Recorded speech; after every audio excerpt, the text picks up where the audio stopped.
Racing isn't easy, but experiencing it is.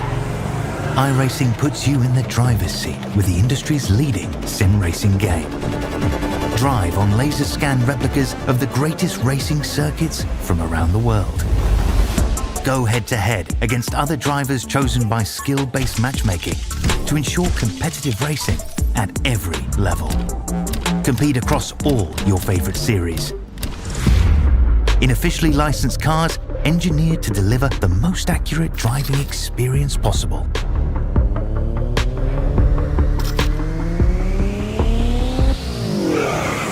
Join a race or host your own with players from across the globe. Race against the computer or in a league with friends. Feel the thrill behind the wheel. Visit iRacing.com.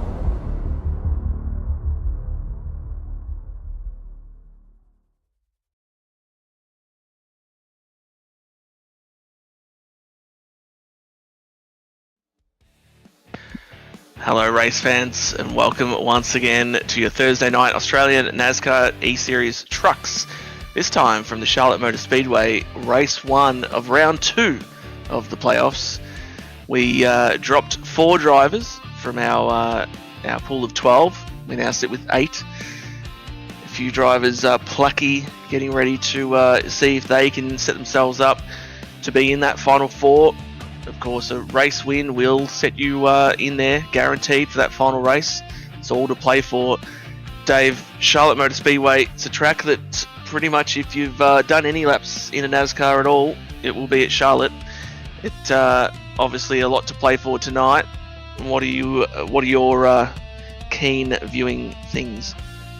Yes, certainly. G'day everybody. It's a staple, mate, for sure. Old Charlotte. You could almost call it the heart of NASCAR racing. But tonight, yeah, we've got a few. We've got the round of 8 starting tonight.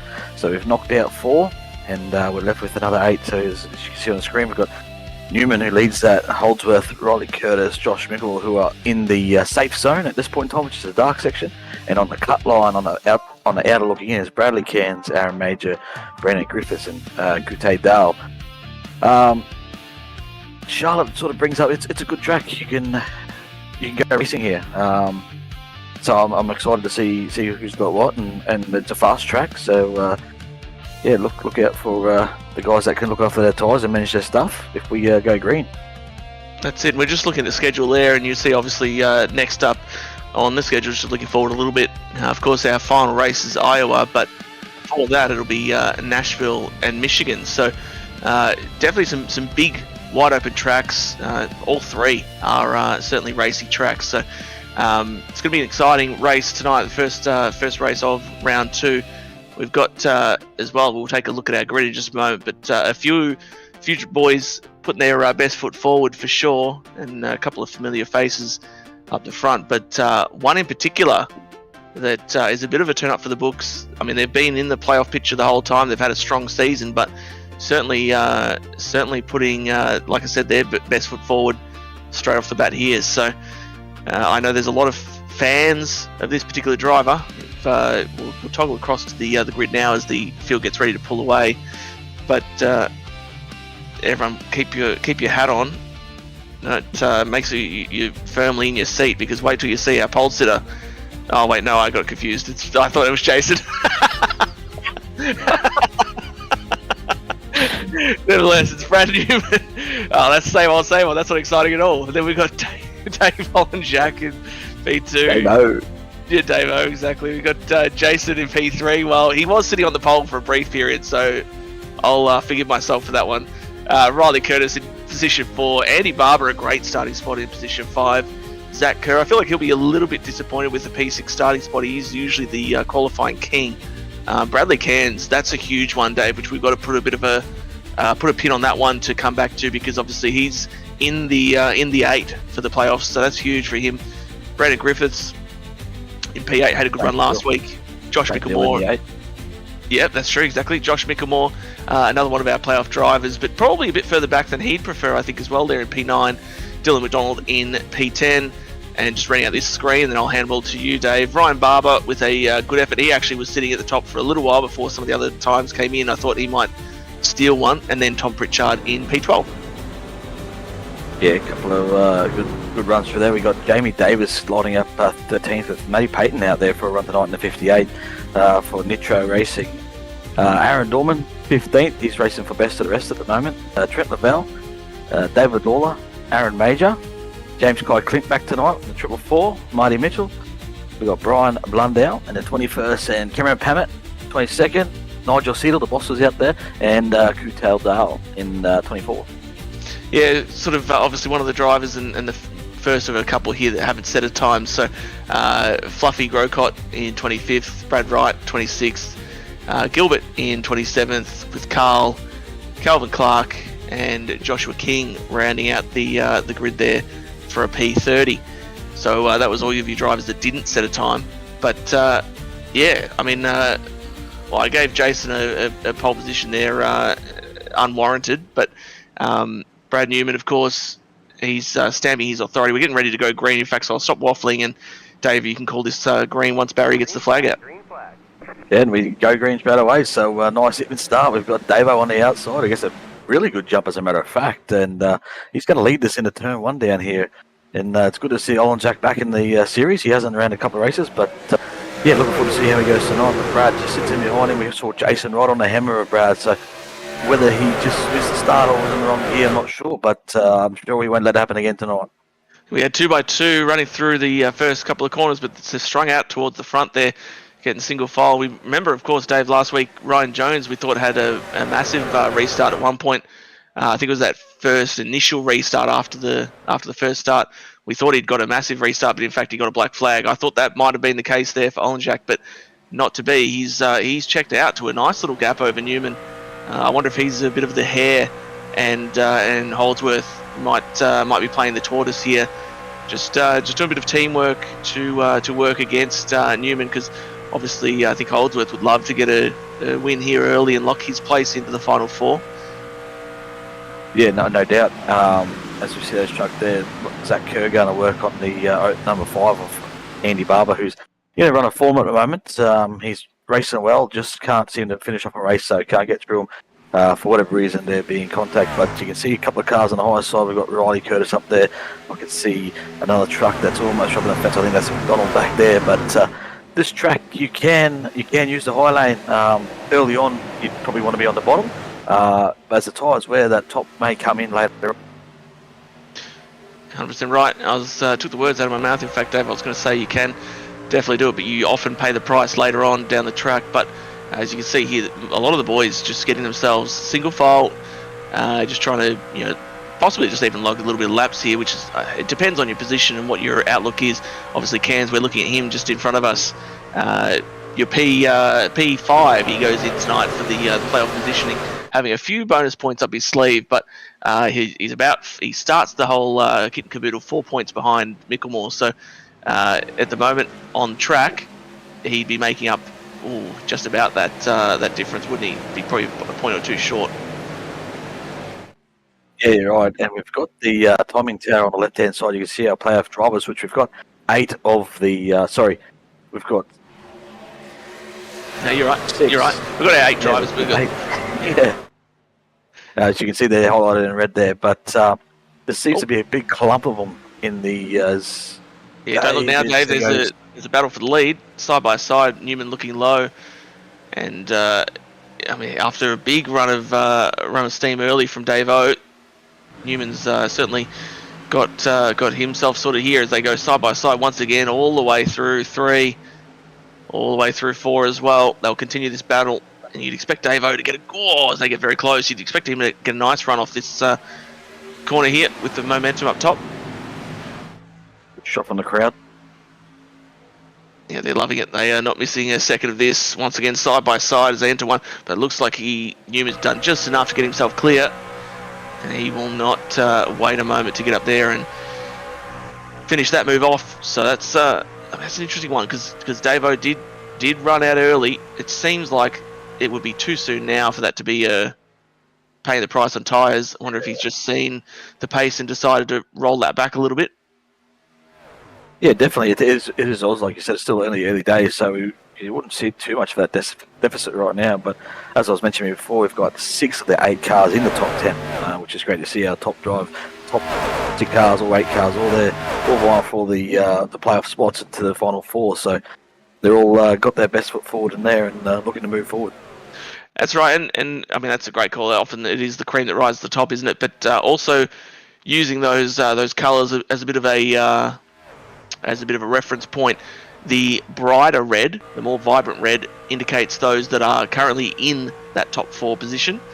The more dull red are those that are on the outside looking in. So the 5th through to 8th positions, those are in the more modest red. But of course, all to play for still. We're only in that first race, and some good results. It's not only just about wins. The win does lock you in, but you still need to rack up points and make sure that you're putting yourself forward, because you can still qualify on points if none of the playoff drivers win, or if one wins them all. Those remaining spots will be determined by points. Yeah, definitely. Look at those top 4 all over each other's as they sort of just got a little bit of a gap back to Andy, and then the rest of the field is sort of all nose to tail. They're all pretty close as well. So no one's sort of spreading out at this point in time. We've got Carl on screen who is dressed up in all black tonight for World Golf Day. I was going to say, I wonder if that's mourning the fact that he got knocked out of the playoff contention. So tonight will be the last that I will fall for you.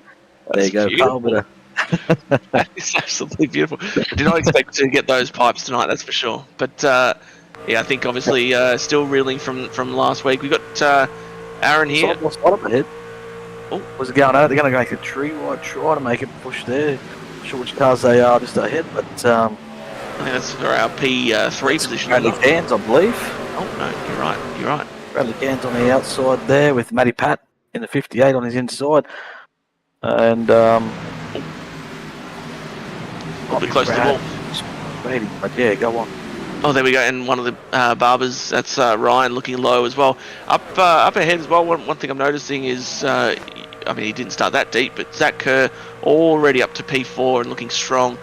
You wouldn't be thinking to count him out, that's for sure. So he'll be a problem for Newman and co up front, but it already is shaping as a bit of a battle there, and just kind of edging away from Andy and P5 and the rest on from there. So I think as it stands at the moment, we've got a sort of clear top 4 strong contingent, and then obviously it's a battle from there.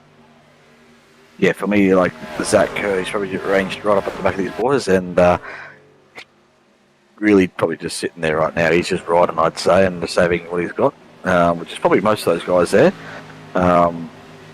As I said, he's got that little bit of a gap to Andy, and then not too far back is Curtis as well. So he's come forward up a few places there as well from his style. So he's dropped positions. It's McDonald who's come forward. And the lap times are interesting because fastest lap of the race is from Zach Kerr in the 4th position with a 29.665. Last time by, all of that top 4 did a 30.6. So they've already lost 1 second from that fastest lap of the race that was set. So the pace has definitely dropped away. We're only 15 laps in, and the pace has dropped away pretty considerably already. Just to illustrate the situation, Andy Barber in P5, his last lap time was a 30.83. So he lost 2/10 on that group ahead of him, and you can see him kind of falling into the clutches of Riley Curtis just behind him in P6. So, and Riley's pace was equivalent to the leaders on that previous time by, albeit not quite as impressive on the lap they've just completed. Yeah, and if I recall a few years ago, this is where I sort of learnt the trade a little bit with some old heads on young shoulders. Oh, we got him in the ball. Pat, that's Pritchard in there with the bells in that. This is not a good look. We've got 3 rolling backwards there, synchronised. 2 of them teammates too. Yeah, that's Southern Stars and a Nitro truck in there. So what's going on here? Looks like a couple of those are done for the night box and things as well. Let's see. So it's going to start up ahead. It looks like they're with... Yeah, look, they just came together. What on earth was going on there? And then it's continued. Oh, it's that Nitro truck. Is that Matthew Patton? I think. Yeah. And bloody poor old Pritchard there, just nowhere to go. Absolutely smashed. So with the two teammates back here, Major and the 67 truck. Oh, and then bang! Oh, 58 of Matt Payton and the 05 of Ryan Barber. And then we've got two teammates there. We've got 36 cars in there, Project 36 cars. We've got two Southern Stars. We've got two major teammates there as well. I think the 36 Project 36 trucks look like they got through it just about. Matthew Payton. You see Matt Patton and Ryan Barber down the on the apron there, getting close, and then up he comes, bang! Oh, just nowhere to go when you're up there. He's doing everything he can. It's just an innocent party as far as that's all concerned. And then they have this synchronized reversing. It's like the old Holden Precision driving team. Don't know if anyone's seen that, but it's a bit of a throwback. Yeah, unfortunately, they would not have been enjoying that. Now, lap 18. There's a few questions to be asked about what to do with the pits here. Looks like pretty much everyone's decided to not go for tyres. We were just in the infield there for a moment, just fraternising with everyone there. But very few have stayed out there. Yeah, exactly right. Thank you, Dave. Which I think probably makes sense because we've got the two sets. I think it is in the pits themselves. There's three these days. Three sets. Yeah. So 3 sets. They would have been toying with the idea, but I think 18 laps in, you do it now. You've only got 2 more. Ooh. Yeah, for the guys down the back. Yeah, I think they've played the card. Like they're going to have a crack at this. So the likes of Carl, who did stop, Andy Barber stopped. So keep an eye on that. See how it plays out for Andy in the 5. So that's going to be a good indicator of if it has worked or not. Because if it stays green here, it may just work out in his favour here. Well, they'll be Superman, won't they? Because we spoke about the fact Definitely. that the last lap that was completed before the yellow was 30.8 from the leaders. That's a second, 1.2 seconds off, the fastest lap of the race. So you expect these guys who have just pit to be around about a second a lap quicker than the leaders. If they can strike the lottery here and not get a yellow for a long period of time, could really work out for them. Yeah, definitely. Tyres are king if you've got new ones versus old ones. That's a big delta, 19 or 18, 17 laps on them. We've got a couple of guys in the chat, as we can see. We've got DJ fire up Pneumo, so he's for his boy out the front there in the one truck. Obviously, Brad Newman. And Blake is also in the chat, and he's getting behind Kute. So good to see the support out there, and get up it, boys. Give us a show. Give your fans a show. Exactly, love a bit of that. Could show your support for your favourite driver, slag off your least favourite. Get amongst it. Keep it reasonable. If you want. No. Obviously, we're within reason. But Barry's got the flag in the air, and he's ready to go. So Newman gets an amazing launch, and he's going to be clear of the field. And I think Holdsworth and P3 may even be clear of the second place truck. And in fact, it looks like he is. Just barely, and Zach Kerr is going to take that invitation as well to come straight on through. Will Dave O be able to get there in front of McDonald, who's moved his way up? Looks like Andy Barber was one of those that took the tyres there. So, like you said, Dave, back in P18, and single file very quickly throughout all the field. Obviously, being that they're on those older tyres, they're probably still already in the mindset of, hey, we need to try and get ourselves sorted out here. Let's keep an eye on those drivers that had just taken the tyres and see. Probably will take maybe 2 laps, 3 laps for them really to start reaping dividends. Often those older tyres are okay for a lap or 2. Definitely racing. And the 5's probably a good yard marker, because remember he was in 5th at that point, 5th or 6th when he did come down. So we know he's got a fast truck to be up there. So we've got the Zach actually making a move now on the 8 of Jason Holdsworth into turn 1. And Holdsworth will get the run off the top here. So I don't know. But Zach was really low. He was almost scraping that apron by the looks of it down there. So Holdsworth holds on to that position. Just makes him a little bit vulnerable to Davo. We'll see if Dave has a look. No, he's going to sit in behind, right on the rear bump of the 12 to turn 4. Kerr took a big bite out of that apron and looked like it got him a little bit loose as well. He's certainly just riding on board with him. It looks like he is just right on that edge. Probably a nice edge to be on, to be fair. But it's a trait though. It's a trait for this track. You see it like that white line, that white blue. That's actually banking there, so you can actually run over the white line there and not be on the apron. So you do have to try and flirt with it. He may have just grabbed it there, as you mentioned there, dancing. Yep. Yeah, exactly. And also a good call on using Andy as the marker. One thing we did note as well, though, is that he had started to be on the worst end of the tyres by that lap 18 point when the yellow did come out. So he's got to sort of take some lessons from that first run to not overuse his equipment and make the most of having these fresher tyres to hopefully pick off some. But just trying to see how that progress has gone so far. It looks like he's actually lost a position. So I don't know. He hasn't made any grounds yet, but. It's interesting because this sort of track in this truck it can lure you into a false sense of security with how fast you can drive the truck. You can almost go flat out here and make blinding speed, but it only hurts you in the long run. Yeah, I'm really confused by some of the lap times at the moment. If I'm honest, because we've got it side by side once again for the second position. Kerr looks like he really wants it. And perhaps just feels like he's got a little bit more speed than Holdsworth at this point in time. So it looks a bit more racy as Holdsworth is wobbling a little bit up the top, but gets a nice run off that extra banking up high. And once again, they'll run side by side all the way down the front stretch, leading into turn 1. Looks like Kerr on the bottom should clear through the middle off here, and in fact he does. Looking back, I think I'm looking at the right timing. It's like Andy was only stopped for 8 seconds, so to me that's fuel only. Fuel only, yeah, okay. So she may have changed his mind, might have pit, and it's all that everyone stayed out. They want to be on that offset, which for me, you've done that. You might as well stick to it now. Yeah, exactly. You've made the call. Carl, yeah, that's right.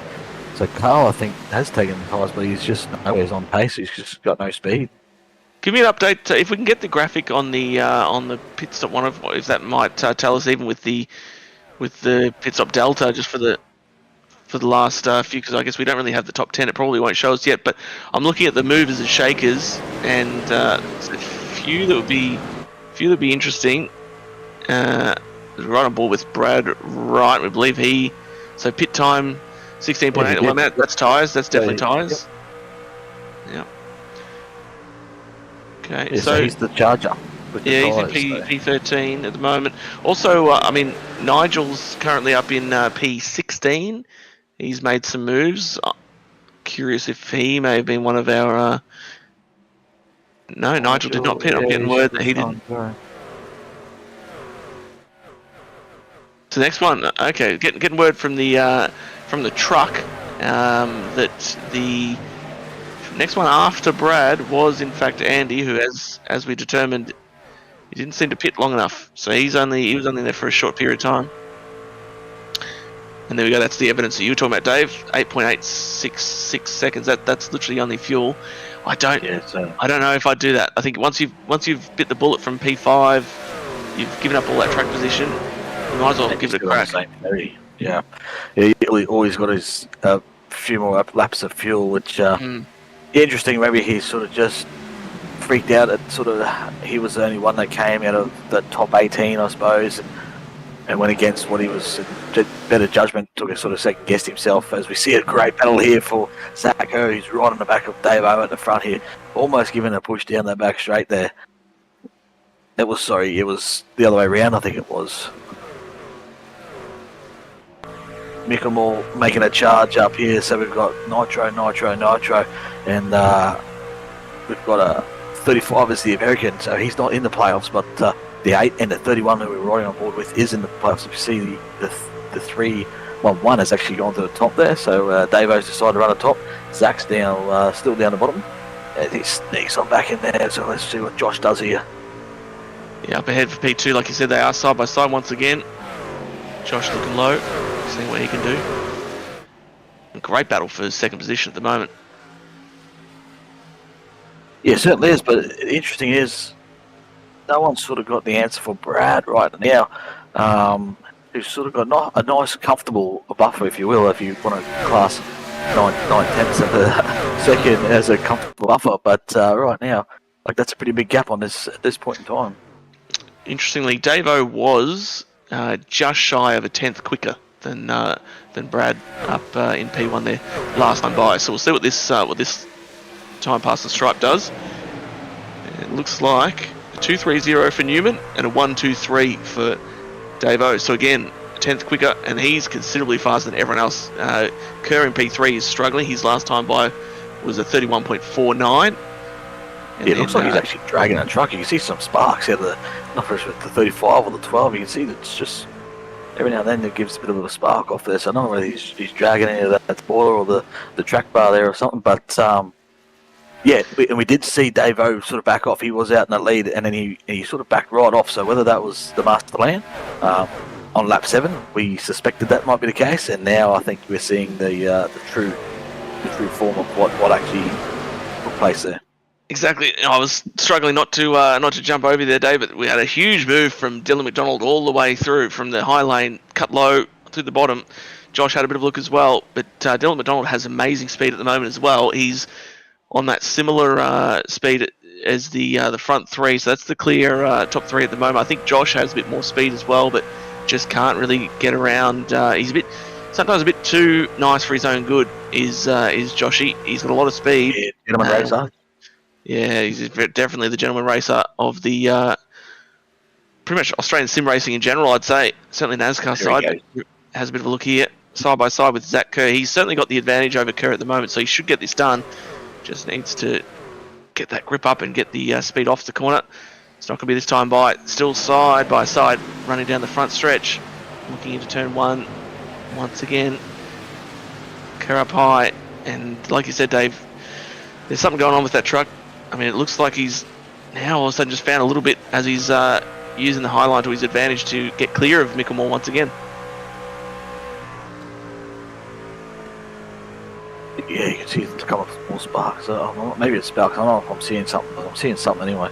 But Brad's responded a little bit. They were pretty close on the lap times before, but then a lap time later, and it's another 10th faster for Davo at the front. So he's reeling in this one truck of Brad Newman at the moment. And McDonald as well, even faster than Davo. So the two Americans, they've said this is our wheelhouse right here. Charlotte. Exactly, that's right.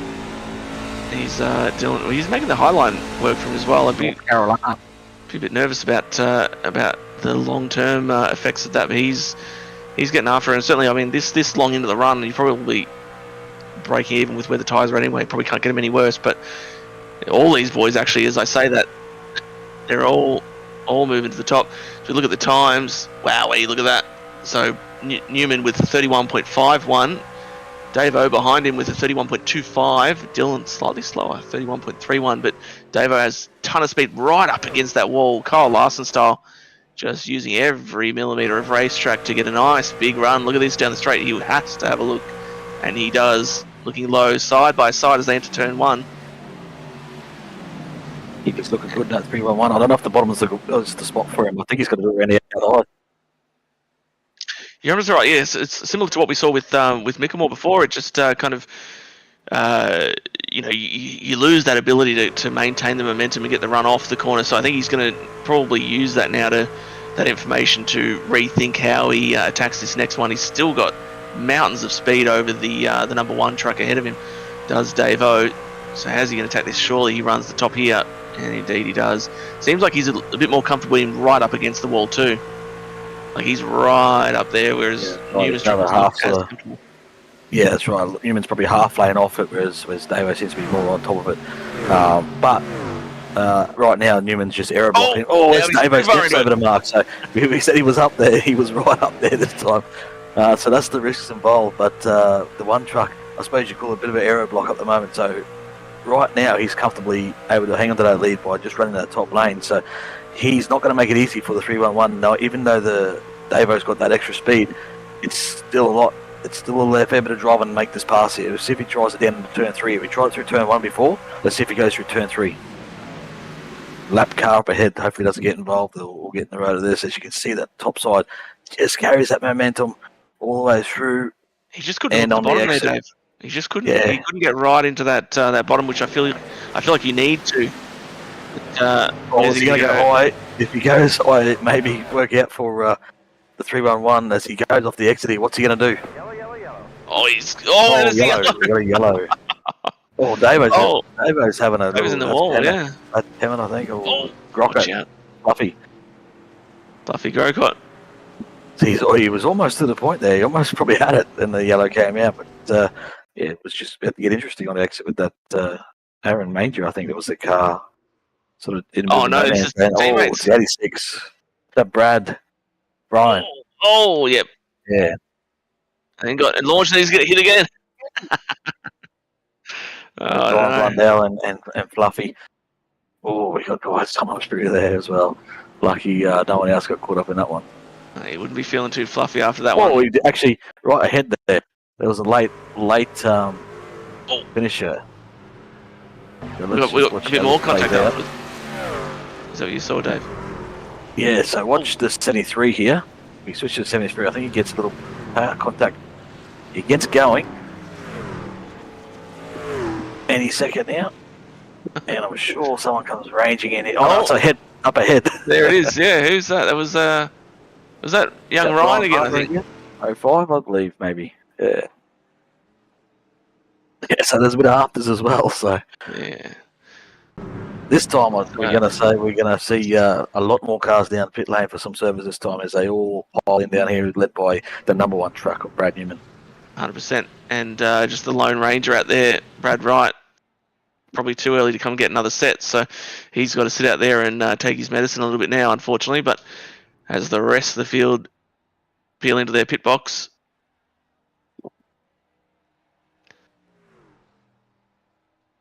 and we got you see Andy Barber, the last one to sort of peel in there right near the front. He'd be, race off. Tough one. There's Newman's miles ahead. Davo P2, Kerr P3. It looks like McDonald's had a really bad go with the pit stops there. He's dropped back from 3rd to 6th. The rest have stayed pretty much as they came in. Yeah, which makes me wonder with that big gap from Newman back to Davo there if he's made a small adjustment, because sometimes the adjustments may just increase that time ever so slightly. Not much. It might be only half a second, but wonder if he's made an adjustment to that truck to maybe get some more turn in the centre, down the bottom, possibly. I guess we're just going to have to wait and see. Now, obviously, as we turn our attention to the playoff picture once again, as we look at Brad Wright there, just circulating currently in the P1 position, but let's take note of those drivers. So, Holdsworth and Newman, we know they've been running up front all night. Curtis has been having a solid night as well. He's currently in the P8 position.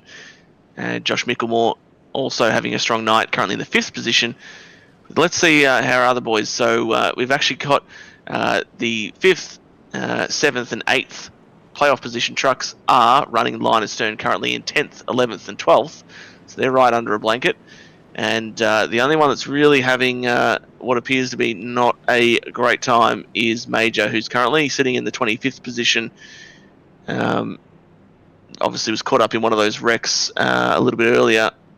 He's carrying some damage, I believe. Yeah. He got Dahl as well, so he's moved up 13 positions there, mate. So Kute, so he was wranglishing around about 18th at the start of this race, but he's found his way up there to join those other playoff drivers up there. So this is going to be an interesting restart with Brad Wright leading here on old tyres. This might shuffle up this restart order here, and he may just not get in the road, but be careful for checkups and guys trying to send it here.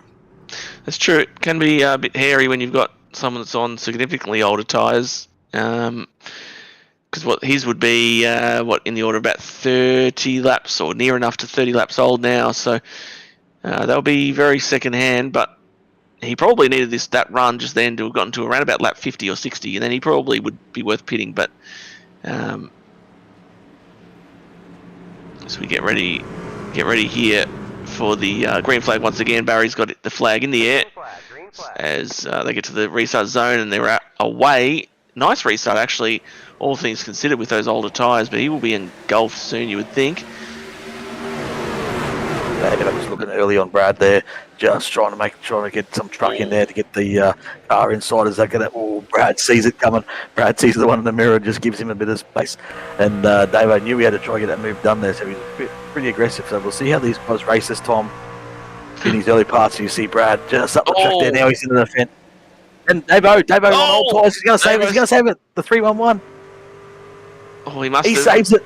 He must have. They will be very second hand now. So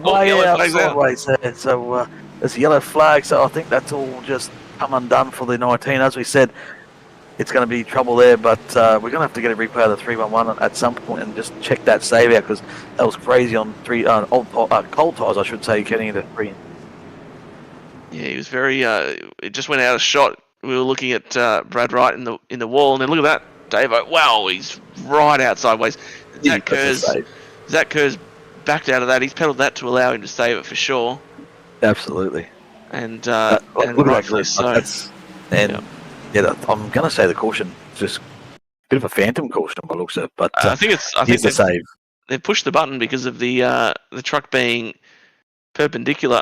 That's wild. He's on the lock stops there, mate. Big shot of that. He'll be full lock there. And even grab that from Zach Kerr's. Yeah, grab that from Zach's on board. He's on a lock stock. Look at that. That's a great save. And look at this chaos that unfolded. But well done for everyone that sort of just checked up and let him save the truck to save themselves, I suppose. Yep. Yeah, 100%. He'll be thanking the fact that the caution's come out, because it will allow those tyres to cool down from being the probably equivalent to the surface of the sun at the moment from that slide. But on the Brad Wright front, I wonder if, and I was going to suggest this earlier, but thought this might be a little bit presumptuous of me, but in that scenario, when you know that you're, like I said, near enough to 30 laps difference on the tyres, perhaps you're better served, and he's going to come down here. I don't know if I'd get tyres if I was him at this point, but because those guys, surely he's not going to get tyres. We'll see what happens if the side of it gets jacked up. He may have, he's missed his box, so he's going to go back here. But he may have just get himself into getting tyres, I'd say, Matthew. He has. He's got tyres. See, what I was going to suggest, Dave, is perhaps the smart thing would have been there just to roll through pit lane, just to cycle yourself to the back, given that you know you're going to be a second and a half or more per lap slower than the trucks around you anyway. It oftentimes just, if you're on a different strategy, you know you're going to fall to the back like a stone anyway. You might as well get yourself out of the hornet's nest and let your strategy come to fruition later. There's no benefit to your strategy if you're in the garage getting damage fixed. So that's it. If you're in that regular, yeah. I don't know if the decision to get tyres now seems short-sighted as well, because I feel like if you're going to do that, you may as well have pit when the other boys just came down on literally that, like 4 laps ago. It, though. And we see that often, but I mean that comes with a bit of experience as well. So true. Brad Wright, obviously still in the ropes of iRacing, and no doubt he'll probably know that for next time and learn from that. But in the chat, we got some lessons going out. We got Blake Kluot, who's just handed out a lesson on how to say his last name. And Kute can't say it either. I'm sure it's Kute Dal, but if it's not, I hope he corrects us and lets us know.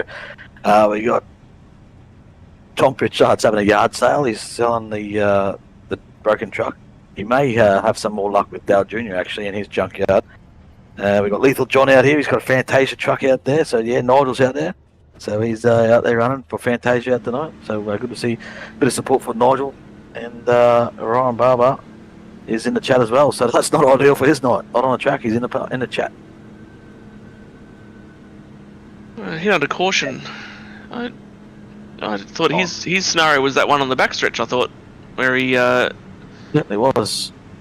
Then he had that incident of the little rear end at the tail end of the little afters. But we just saw Pemmett on screen as well. He's got the the cam on, so driver cam. Who drives out there sporting a camera? We're still waiting on a debut for Matt Danton and his camera, but hopefully we're going to see it by the end of the season. Yeah, Carl apparently was prepared to have a bit of a word to us under that yellow, but he's got a mechanic. A mechanic is somehow jumped into his vehicle. Yeah, I don't know if this is legal.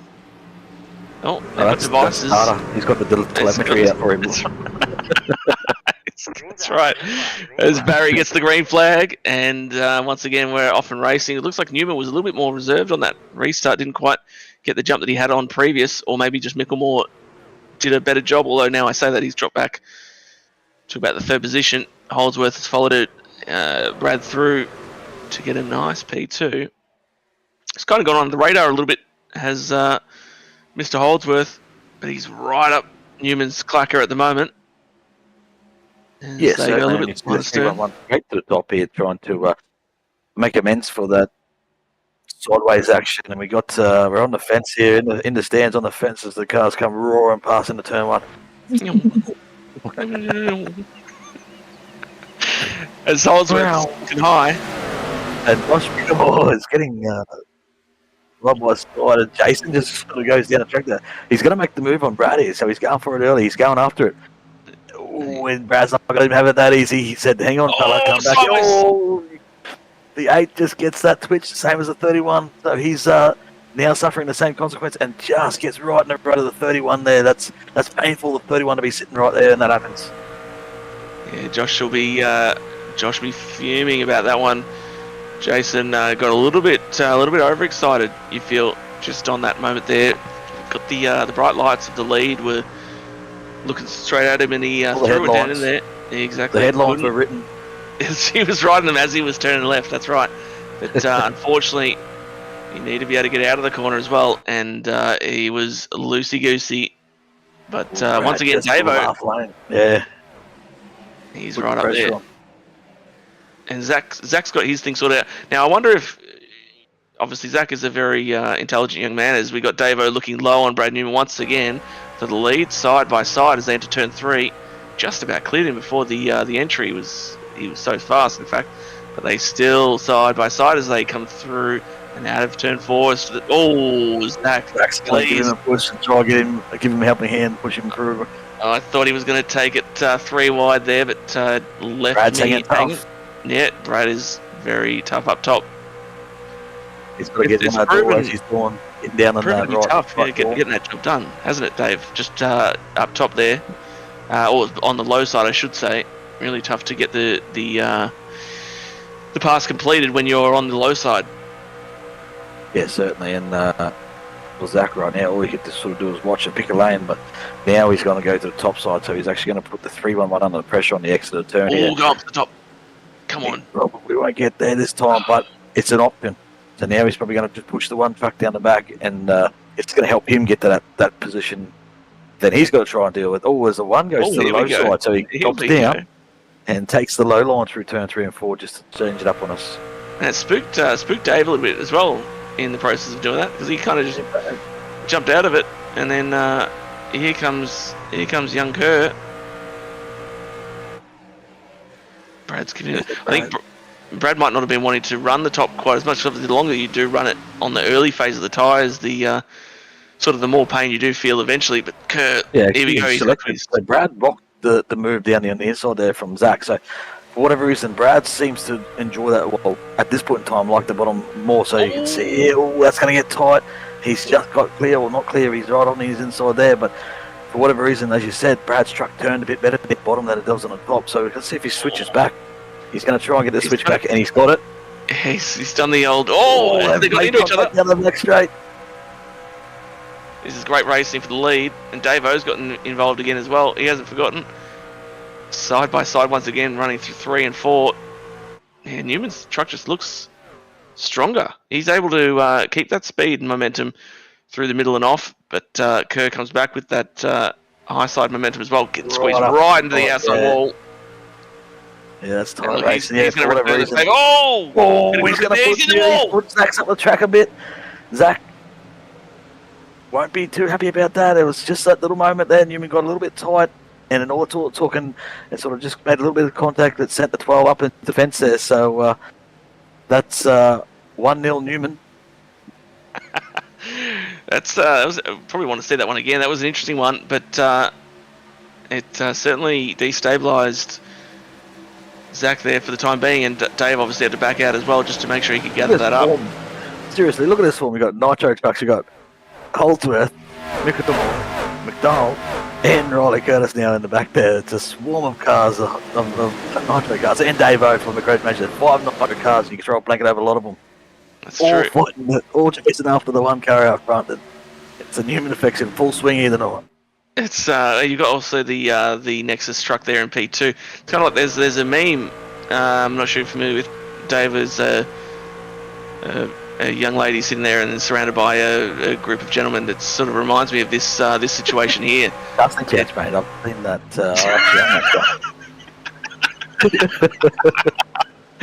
Shout out little self-plug that Diddy's customer. That's right. Shout out. Yeah, get around it. Lots of streaming goodies there for sure. But yeah, I was getting a bit of flashback to that. But as I say that, it's I wonder if Kerr's feeling a bit of the effects of the hip and shoulder he copped before, because he's still seems like a little bit shell shocked and just kind of dropping back a little bit now. Yeah, he obviously ran the top one from lot.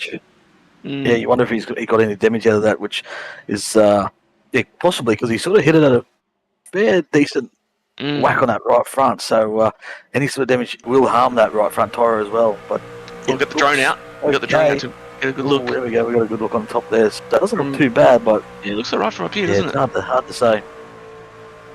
I wonder if there's anything around that sort of right rear. He looks very loosey-goosey. He's getting a bit of the apron again. Crossing that white line where you can see where you can actually run that white line. Once you go past that, then it dips the apron there, though. But that was a great little shot there. The other thing that can happen, at least it happens to me anyway, is you have a bit of a moment like that. The frustration kicks in, and it takes a few laps just to get your bearings back. When you that too, and you can drive angry.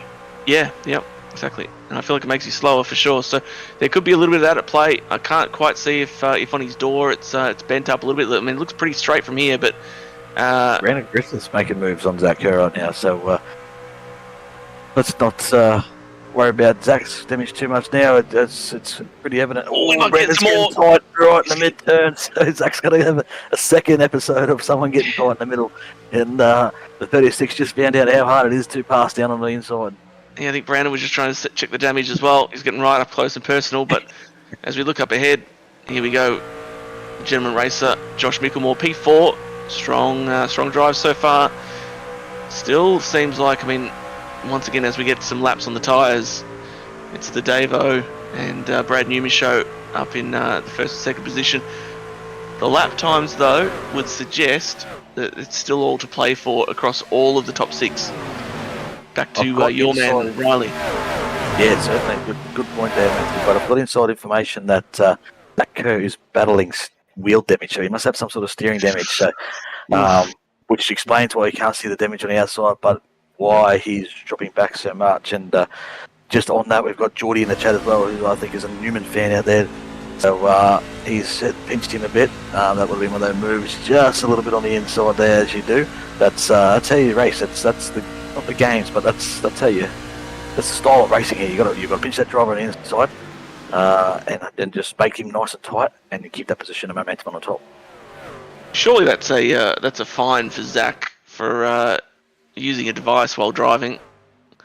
That goes against all road laws. Surely he's texted into the broadcast chat with his prognosis for the vehicle. Yeah, that's it. And we got Josh gets a little bit tally on the outside, and Geordie in the chat. I was racing Geordie the other night actually, and he was driving around in a similar colour style truck as Newman, but massive fan. Get around him. He enjoys it.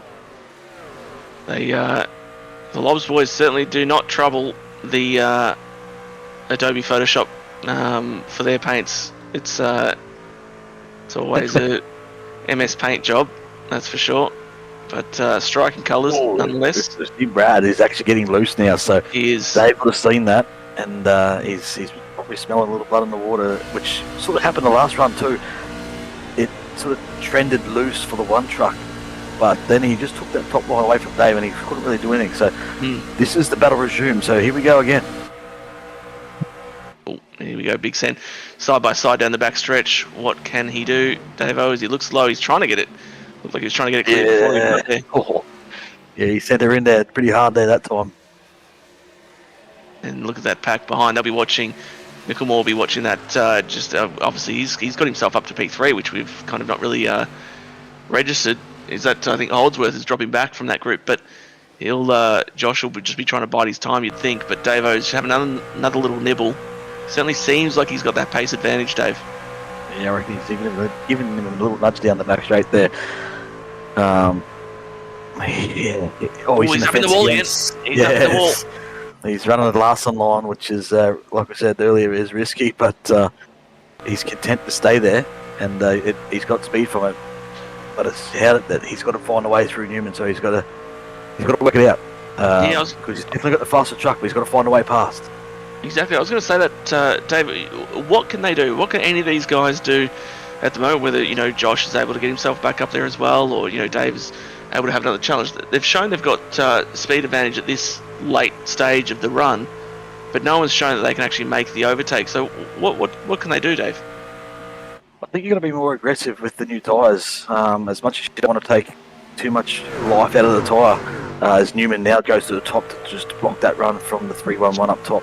But I think they've got to do it early. As the tyres go on, as he switches back to the inside down here, and he's going to sniff and back up, give Newman a bit of a sniff up there. So, yeah, I think got to get it done early here and try and make the most of those new tyres, because the longer it wears on, to me it makes it harder. You can see the clearly difference in speed as he right on the back bumper. In any other real life, it'd probably be taking the air off that spoiler, but right now, there's not much you can do about it. And Micklemore, like, those guys have actually come to Newman, so you see all those cars. There was a bit of bigger gap there before. As Dave-O is going to try it now, he's did send it in here deep before. I think he's got to get it down there and pulled up on the mark and wrap that bottom. And if he can do that, he may have a chance off the exit. Yeah, I think that's true. I didn't mind the Big Sen, but he's been able to keep that momentum pretty nice in the bottom there. Will he have a better opportunity to send it in 1 and 2, or will he just try and wrap the bottom like you mentioned? Looks like he's going to the latter option, and it looks like it's going to pay off for him. It might take a little while, but he's certainly got that speed. But then look, here comes Brad once again with that momentum off the top lane, side by side again as they enter turn 3. Just got to keep your nerve here, if you Dave. It's an odd one. Almost when you run a low line, you've got to sort of be slow in and fast out just to be able to. You have to make that apex in a sense, even though it's not an apex as such. But you have to get to that bottom line, wrap that wide line, and Davo did that the last 2 corners. So he's right down there now, and now he should be back on the throttle, hard on the throttle. He just can't clear up off the turn, and as we mentioned all night, that top line just has that momentum. And Newman changed his strategy that time. The previous lap, he was right on the door of Davo. He really held him down low. That time, Newman decided to go right up to the wall himself. So, with that information in hand, I wonder if Davo changes his plan of attack into turn 1 here. Yeah, there's nothing in it. They're side by side. Oh, he should have been cleared. Yeah, there it is. There's the clear. Very interesting, because he's got a fair bit of gap. There's Newman now challenged straight back down the inside. I dare say he does. There he goes. Indeed. There's the one. He's not going to give up that easy. That's right. He's going to go big set himself. Oh, he's going to try to slide there. Get up there. Oh, Davo sideways. Oh, wow. That was interesting. He's got that done. That's outrageous. Yeah, it was almost like Dave just lost all that momentum at the top because he was so much sideways, and whether that was the air coming from the Brads as David sends it back up inside for a little slider. That was going to be an easy one to come back on. Here comes the one car. This is great racing for the lead once more. We've had a couple of great battles throughout the night. Oh, this time Brad doesn't try to... Oh, no, he did. Just Davo said it as well. He tried to counteract it, I feel. But yeah, he's tried to just hang tough on it outside as he's in the fence again one more time on the 33. Look at him. Look at the top... What is it, top 6? Top 6 right under a blanket tape. Yeah. We're 30 laps, 40 laps into this run, and you cannot separate these top 6 trucks. This is fantastic racing. Exactly, Rob. We've got 5 on the couch and 1 on the one on the couch and 5 5 standing behind, just trying to make a move. So Newman back to the bottom there. His truck seems to turn better down there. He likes the bottom. And the 311's going to get the momentum on the top here down the front straight, but it just looks like it's starting to turn a little bit loose for I wonder if Brad has seen them off here, because he's just put a little bit of air gap between. Well, I say that, and then Davo's right back on his clacker again. So it just seemed like maybe Brad was a bit stronger there. That's last few corners, but Davo's right back on him again. Yeah, it's definitely weird looking from the back, and you see all those nitros on the tailgates all flopping around there trying to make that move on Newman. We've got Davo up there again, once again, as the 8's a little bit crossed up there on the exit, and he slides up there. Oh, and he slides back down as well. Holdsworth's taking the chicane on the front stretch for some reason. Yeah, he's racing at Charlotte Oval. He's on the Roval. Yeah, he's on the Roval. Not this week, Jason. Come back. But we've got a battle once again for the lead through 1 and 2. It's just ongoing every lap. Yeah, we've got a little battle in the background too. Is Andy? Oh, yeah, that'd be Andy Barber, I think, making moves. It is Andy Barber back there, and Zach Kerr's just hanging tough, probably waiting for a caution to try and get that damage repair. But these guys are having a battle. Let's not forget them. We've got Brandon Griffiths. Oh, he's sideways. He's got his teammate sideways, and Brandon Griffiths in the playoff picture as well here too. So let's not forget these boys back here. Yeah, that's exactly right. That's that, 5th, 6th and 8th, I think it was, or 5th, 7th, 8th. Yeah, the playoff picture. Yep, he's making moves as well. So all these 3 trucks, I believe. We got Gans, Griffiths and Kate. And even, Major is back there. He's obviously had that damage, so he's in P20. But, he's the only real playoff driver that's had any issues. We're side by side once again for the lead. Yeah, it's the never-ending story. 0-0-0 across the board. Yep. They're not giving up, and nor should they. Dave's not giving up that easy. He's persistent. You got to be. You got to try and find a way. Oh, and one thing I didn't pick up on as well, just noticed, we've lost Dorman. Is 5 laps down. I'm not sure if I caught that incident that he was involved in, which one that was, Dave. But he's back there. He's still circulating, but 5 laps down. So not his night, unfortunately. But once again, Davo. At this point, I feel like he has to. Something has to change. He's got to do something different. He's got to do the slider this time. I believe he's got to do the slider, but then he's got to block the undercut on the exit if he can. Like it is hard to get off the turn and try to block that. But I feel you got to start doing some mirror drive. You get to that point again, do a bit of mirror drive and try and block that guy behind. Because as it was, they hadn't gone to the blocks yet. They were happy to sort of slide each other, but no one was really sort of setting a block there. But maybe that's the opportunity and what maybe needs to happen. And I feel like it's important too, because if yellow comes out at this point in time, you're locked in behind Brad once again. If you can get around here, looking at the speed, he's pushing him down the straight. if Davo can get clear, you'd expect him to be able to sort of drive away with the speed that he's demonstrated. So he just needs to. But I wonder if it's as well. It was like as soon as he got that clear air. I mean, he's very loose now, even behind Brad. But it was like as soon as he got that clean air on the nose, it was just an absolute handful. So I wonder if it's just not really, vibing being out in the lead, that truck at the moment as well. Yeah, it's an interesting point. Definitely, the dynamics sort of just changed. Does Dave have a look at this time? He's sort of just complacent to sort of run right now behind Newman and hope that he gets some sort of a slip of a mistake from Newman, which doesn't come often. No. So if it does come, he's got to have to take advantage of it. Yeah, it's. I was going to say, I wonder if Bradley's just broken his spirit a little bit there, because he wasn't really having a stab anymore. Might just be, taking stock of the situation and devising a bit of a plan himself about how he wants to attack this next phase. Also, got to start thinking about when are we going to come down pit lane, because it's 40 laps to go this time by. It's certainly within fuel range. They wouldn't have been able to make it from that lap. Wowee, very sideways. He's just about taking a piece of the wall, but. That's some great car control through there, but wouldn't have been able to make it from their last time down pit road. So they certainly have to come down. But when will it be? It's been 45 laps thereabouts since they were down into the pit lane. So I'd expect roughly another 20 laps, I believe it is, for the tank. Is that right, Dave? 63, 64? Yeah, I'll take your word for it, mate. But all the Zach Kerr's up in the fence. He's ever since that contact, that thing's just handling like a dog, and nothing worse, because there's nothing you can do right now. You just got to ride it out and hope for some sort of a caution sooner rather than later, because if it comes later, you're not going to get that repaired. As Davo takes a move down the inside, didn't get clear again, but he's back up the inside now with the one truck.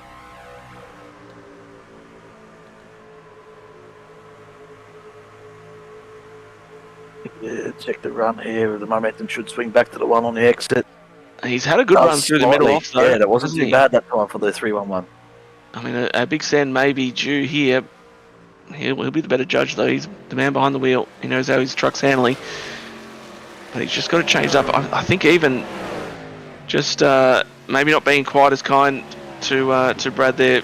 Try and use that second lane, or make Brad run the fourth lane. Make him right up in the wall, and you use that sort of one lane down from the wall. In fact, get everything you can. It's so hard to keep it down there. You can see him trying his hardest, and he just had that little mid corner slide, and once again has to sort of jump in behind the Brad. But in behind, Riley Curtis making moves, so he's moving. He's the mover and shaker through these Nitro guys. So he's coming through the field. He does like Charlotte as a circuit. I rate him here. He's actually probably faster than me, I reckon. But he's put the pressure on Josh Mickelmore for third place here now. His last lap by, he was the fastest of anyone out there, except for Jamie Davis. Actually, is flying. He did a lap time 2/10 quicker than everyone ahead of him. So that's interesting. That's an interesting watch. But and again, he's done another he was 10th and a half quicker that time. Or 10th, I should say. 10th quicker. So he's got really good speed. Riley was very fast before. Now he's in a bit of a gaggle there. But once again, Davo looking low. Keep an eye on Jamie Davis there. That's big speed. It's kind of come out of nose. Grip on me, that's for sure. Riley's had an issue. Where's Riley? He's in the pit. He's in the pit lane. He's made the call early. Yeah, he's going to jump and. I don't mind that, Dave. Begins. Yeah. Look at the laps remaining. Look at the laps remaining. It's what, 34 laps remaining? That's a well manageable length of stint. I mean, he will be feeling some pain, obviously, from the 2/3 mark of that. But that, if he can get enough of an air gap, I'm going to get in the road here, right on the exit. Oh, and he cuts down. I think that's Fluffy on the outside. He's going to hit the wall. Oh my goodness! Holy shit! I thought he was about to just right hook the 3-1-1. Yeah, that was. Halo had no idea what was going on there. Yeah, he doesn't know how close he came to death there. Fluffy was all over the shop, but got it sorted out. So well done to Fluffy there on sorting that one out. But geez, the heart rate would have been up for sure. I think it's one of those times where it's you kind of trying to stay out of the way. You're so focused on just being out of the way, you end up just wobbling around and sort of smacking the wall or doing something you wouldn't normally do. Yeah, that's right. On the quad over, those straight walls come up pretty quick. They're not a curve. They're a corner. Exactly right. They're at least whatever angle that is, 25-degree angle. I got done in a race here, Dave, a full 500 miler, the majors. Don't know if you recall this one, but leading with I think it was 2 laps to go, and just coming out of turn 4 there, or just as the dogleg part beckons, a lap down car wiped me out, and that was it. Race over. For good. Actually, speaking of past races here, Davo needs to take a note out of your book here, Danson, and that works absolutely against Riley. I reckon that's someone completely burnt Riley. Yep. And throwing it away. And Riley will be fuming. That is not what you want to see. Jason Holdsworth in the pit right now. James quite Clink in the pit also. But I was just about to mention that maybe David needs to take a leaf out of your book and do something about that one out in front. It's not the SpongeBob colours, but same track. Okay. We have to tell us that story when we get the pit stops. But give us a we'll have a look and see if we can find what the cause of the yellow was. We've got some history here with Danson and Newman and right and wrongs. Well, as we get this all straightened out, I'll quickly jump it if we need to jump to anything else, of course. But a bit of story time. I was, obviously NIS at the time, a couple of years ago. I was on my way marching through the field, dominating as I tend to do. And Bradley, burning up his tyres, short run specialist as he was, got to the lead and then proceeded to be in the way, as these fellas are experiencing, as the trucks tend to turn down to the pit lane here.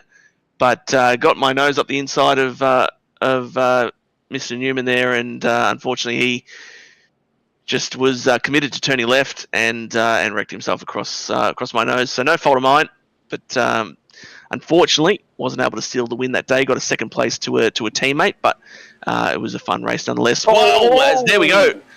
As we've just spoken about, Brad just decided he demonstrated, and he's missed the box as well. That's right. Yeah, that changes everything. Big implications there on that one. What happened there? Calm down, Numo fans in the chat. If there is any, they're blowing up at Matt Ganson right now saying that he's got no right to reply. We will get Newman up there for a reply after this race, and we'll get his side of the story. But I don't know if we can go back for a little replay there, Dean, on the cameras, and just see what actually happened, took place there. Because did Newman come across too early, or was it Davo sort of? They somehow got side by side. The pair of them sort of obviously right beside each other in the pit bays there. Oh, so Dave's kind of ducked low early. But that's an interesting one. I don't know how you adjudicate that, because Dave hasn't actually gone too many early in these boxes. He's just trying to get a view on it. Yeah, that's right. So you're allowed to go through 5 boxes. So you're allowed to start turning 5 pit boxes to yours, prior to yours. So we'll leave that one up to the stewards. We're not going to try and up that here, but no doubt that may be looked at some point. But it definitely changes the complexity of this race right now, because this time Brad is behind those cars, but he's aggressive. He's very much behind. Yeah, I would be surprised if he stays behind it for long. It is a strange one because here as well. Davo's 4 cars behind Brad. Look, he's the 5th car line here. So did he get some damage in that process? I wonder.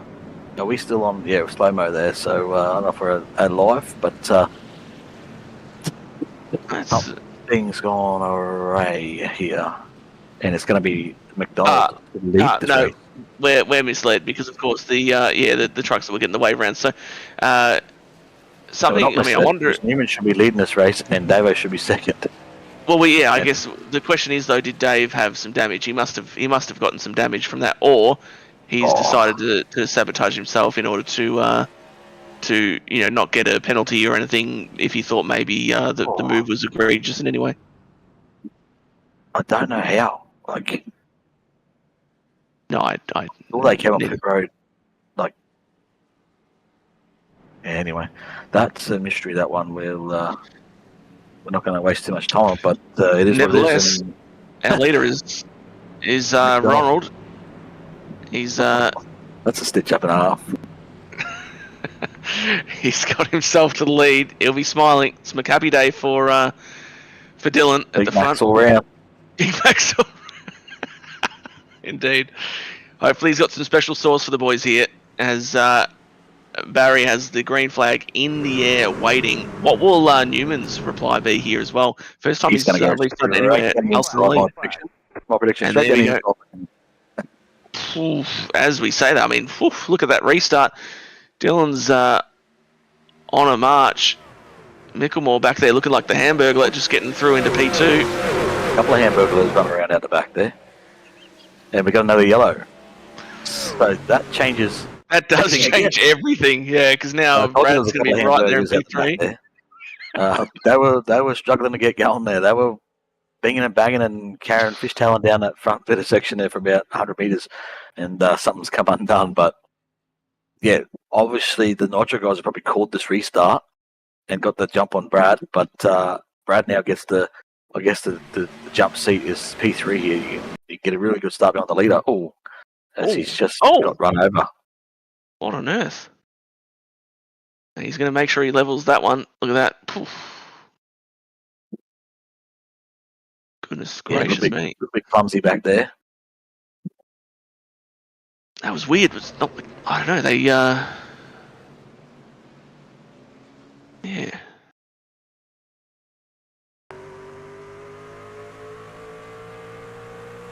There's no yellow out. What on earth has happened? He just stopped. Yeah, it's like Mr. Gear or something. Is he Mr. Gear? The change to 4th or something, perhaps? Which is likely. If he's got a H pattern, it you can do, I guess. Straight back, he might have went straight back to second. He might have been eager beaver on the steering wheel, the gear shifter. But anyway, it's happened, and here we are. But in the chat, we got big Trev Mickelmore, ever faithful. He just didn't get up to speed there and just got run over. Maybe I'm not sure, but either That's way, bizarre. he's definitely been run over, and 360 and keeps it going. And yellow flag coming up.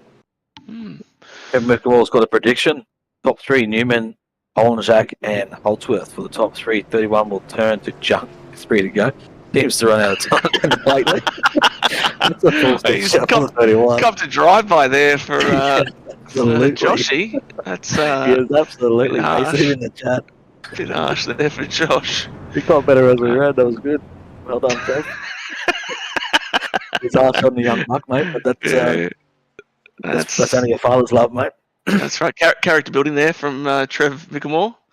But maybe, you know what, I actually think he might be channeling some reverse psychology here, because quite often we get the the Trev rev up for Josh, saying, you know, big send coming, 5 to go, 3 to go, 2 to go, whatever the case is, and that's usually the time when Josh is being launched into the grandstand. Maybe this time he's trying to take a different approach and see if that turns the ledger for him. I certainly hope so. It'd be lovely to see a Josh Mickelmore victory. He'd be up and about for sure. Ryan Barber also in the chat. We got Carl on the screen there. Just struggling with the back pain there. He's checking his pulse, making sure he's still alive. He's got the gloves on, as we mentioned earlier. World Golf Day, I believe. Carl mentioned. So he's ripping that. We know Carl likes a bit of a dress up, bit of a play along. He's always sporting some sort of fashion, and he froths that. He loves that. We've got Dorman on screen there. He's sort of just trolling around still. He's in his PJs. He's ready to just go straight to bed straight after this one. And we got Cameron Pemmett, our third driver out there with a cam on him. He's going to work once this one finishes. He's scratching ahead to see what actually happened on that recaution, mate. He's thinking, what just happened? Yeah, he's just realised that there is a 4th gear. He's going to try and get to that one next time. Sporting a top button. Top button's done up. He's ready big to... big fan of the top button being done up. Huge fan. Yeah, no, he's off to the races. All business from Cameron. Love that. He's off to do a race. Doing a race at 8, selling some stocks at 9. That's his situation. Love it. Let us know the next crypto run there, Cameron. let us in on the secret. But once again, 25 laps to go here. This is going to be a sprint race now. Carl's locked in. Carl he's ready. He's yep. He has it. That's right. Cattell Dahl, sorry. P4 here. What a turn of fortune for him. We're about to go back racing. Yeah, Barry's got the flag in the air. McDonald had a great restart last time. No surprise, gets a great restart this time. Newman doesn't really go with him as much as I would have expected, but McDonald has left the rest of the field for absolute dead there. Side by side for P2 between Newman and Mickelmore. That's quickly resolved in the favour of Newman. So they come off turn 2. Single file for the top 3, top 4. Can't see him for the scoreboard though. That's true. That's what our job. Our job will ensure you don't miss a thing. Rest assured. Elite commentary from Dave Douglas and Matt Danson. I was in the 10th turn. I can almost off turn 4 guarantee it. There was a car got loose. That might have been Kude. I think that was Kude. He's back in P8 now. But look, those 3 are right under a blanket still. Griffiths, Dahl, and Cairns, they're right there. And Jamie Davis, who we spoke about his speed earlier, Dave. Look at them. Yeah, 3 wide down here. We got Andy Barber in the middle. We got it's a Project 36 attack on the Southern Star driver. Oh, he gets a little squealy. Oh, he just got that saved. Still trying to save it. Gets it sorted. Yeah. Finish her off, Andy. Don't crash, brother. Just finish this one off. That's all we want to see. We want to see that 5-car finish across the line. But we got Bradley Cant and Q-Tail Dahl, so now they're level heading again back there. Holdsworth, big loser out of this. He's back there in 10th now after being running up in the top sort of 5 all race long. And David's he was on pit road, remember? Oh, sorry. No, not David's got the lead. He's got on the outside of Brad But Josh has gotten past. Yeah, Josh has gotten past Newman. And look, and he's to the outside. Oh! Gets right up alongside, just scraped into the wall. Brad's having another look at Josh. Come on, Josh. keep the foot in it. Josh has shown great speed. There's nothing to say that he would not be able to fend off this challenge from Newman and get after. Gets tight on the exit there. Really got tight there, didn't he? Brad's truck, we know, has turned a bit better down that bottom side, so he might just be able to make a bit more work of this. But we said you have to be aggressive. He runs him right to the outside. He's right on the outside fender. Look at Davo in the 311's got a good view of this. He might just drive right on the outside of them both. They're banging doors in a turn 1 here. You can't afford to give an inch. See, I feel like Brad's going to get clear. I mean, there is still 20 laps to go, Dave, so it is just enough time. You'd think, oh, there we go, Josh's going to have another look. It is just enough time for those tyres to die off towards the end if you're not too careful. So as much as you want to get racy now, you also have to just keep that little bit of percentage of your brain just thinking about, okay, do I want to be banging doors now, or do I want to be... But we've seen how hard it is to pass as well. Yeah, true. So it's when we got a caution, so that's going to change everything. But these guys have got to still have a set of tyres left in the pit box. So we'll see if anyone takes them or they wait. Oh, it's not Cameron again, is it? Surely it's not Cameron. Or is it Clink? So our boys in the truck are circling some people here. So we saw Riley's get hurt by that yellow, but now he's in the 14th, so this will help him just get back bit level pegging, so because he needs to have a good night. He's on that bubble, I believe. As we've got look at Marty Mitchell, we're right on board. It's 5-1.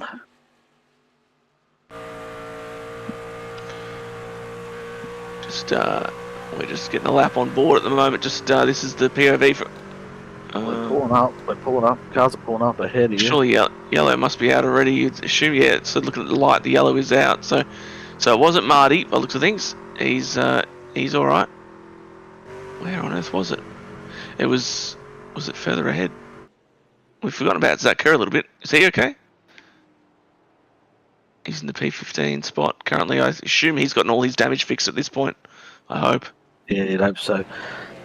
Just look at the chat. Kobe Jordan's the man for that yellow. Well, there's the yellow flag waving there. But Kobe had a prediction that his money was on Newman if that went. Oh, we've got a split decision at the front here.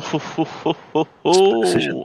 I like this. I'm kind of disappointed that Josh didn't take the opportunity, but he knows his situation better than we do, for sure. I don't mind it. There's two out, 2 in. Yeah. Like there's more, obviously, but... your boy, Riley, he's in. He's taking another set. Yeah, I thought I saw that truck in there, so he says, right, let's go to the end, live for the now, as I say.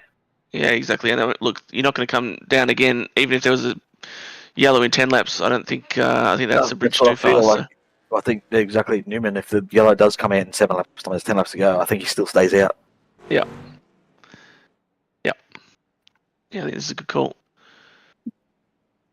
And Carl, we saw him getting really aerodynamic, reclined back in his seat earlier, but he said got a little loose and then sent into the pit wall. Sadly, Payne is kicking his backside tonight, so he's going to park it up for the evening. That's unfortunate, Carl. Good look at Newman for the fans. He's focused. He's not even blinking. He's that focused. For Ryan Barber, mate. He'll be onto that green shot for sure. Going to be a background on the laptop or something like that for sure. That's going on the phone screen. I reckon that one.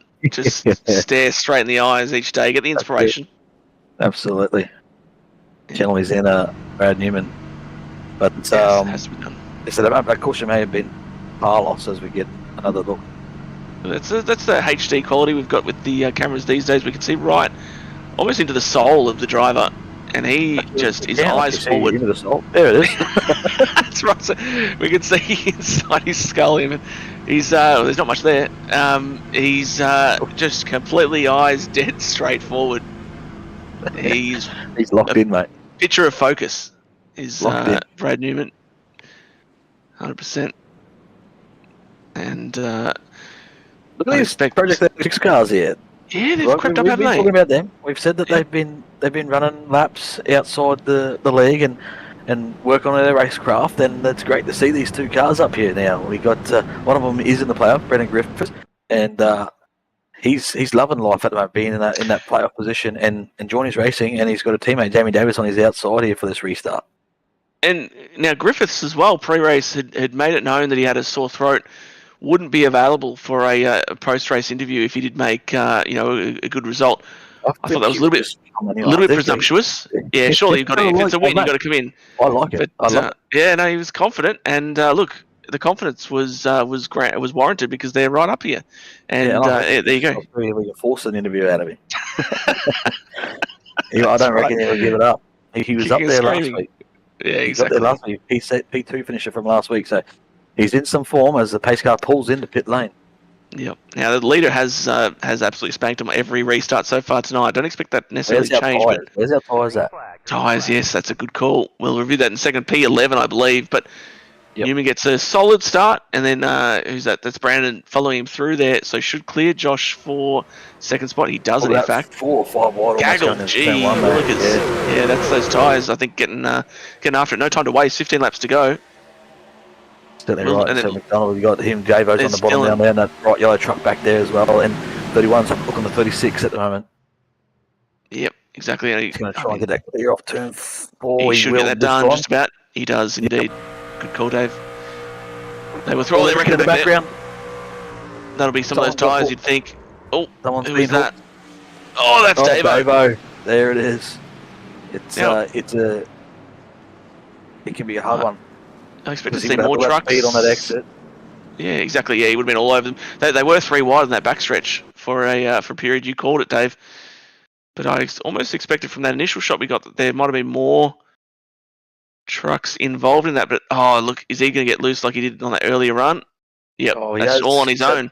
There's no room this time to be able to take that top lane. Oh, Dylan's backing out. Did he get a piece? Yeah, he did. He did get some of that. Zachary Kerr got a little bit as well, but. Did he get through? Oh, that's Kutay Dahl was that as well. Got some of that. No. Or Bradley Cairns. It's Bradley Cairns. The 7, I'm going to say. I'm almost certain that was a 7 of Bradley Cairns getting clipped on the way through there. So, implications. Yeah, I'm going to say it's Bradley here. So let's just ride on board and watch this unfold in front of him. Listen to the throttle modulation. Drives, of course. What's all happening? He does a good job to initially react. Oh, there it is. He's going to get away with it. He has indeed. As long as he's hitting that right rear wheel, he might get away with that. Yeah, hopefully he should be okay. Wheel, it might have bent it, but other than that, he might be all right. We'll see if he comes down the pit road. Yeah, that for Dave, he just needed to get through these corners without. Yeah, it was always that first lap too, like we've seen it already tonight. Yeah. But like I said, this time there was just no room for him to save that truck because he would have saved it undoubtedly, but unfortunately this time there was a car there. But kicking himself for that one because I feel that that's he's let that one get away, and as well he'll be disappointed that he took his teammate with him a little bit as well there because that's curtailed his charge, you would think. McDonald has stayed out, so he obviously thinks that he's got enough in the tank speed-wise to offset whatever damage he may have incurred. Zach Kerr is as well still there, so he hasn't come down pit road. Kude Dale looks like he's all right, P11. So, and of course, I don't think Bradley's come down in P15, Bradley Cairns. I don't think he came down the pit road by the looks of things.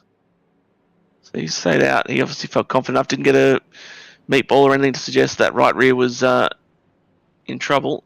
We can try and just see if we can get. Go ahead.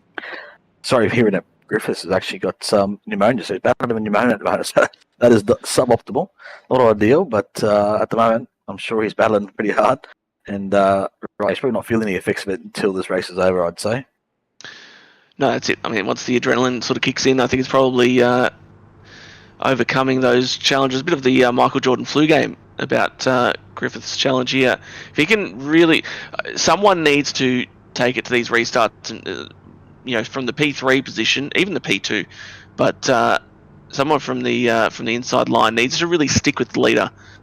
We're getting massive gaps from everyone that's not the race leader. Someone needs to make sure they can stick with Brad initially and then make a challenge from there.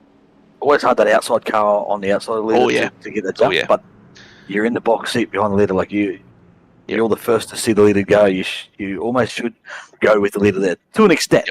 The leader's always going to have that 15th that you can pull away, but no, you're 100% right. You can definitely just roll up on him a little bit. Obviously not a jump start or anything, but just kind of really be right up there, Clacker. And then as soon as you see a little wriggle, you're off and racing. But it's super tough on the outside, like you said.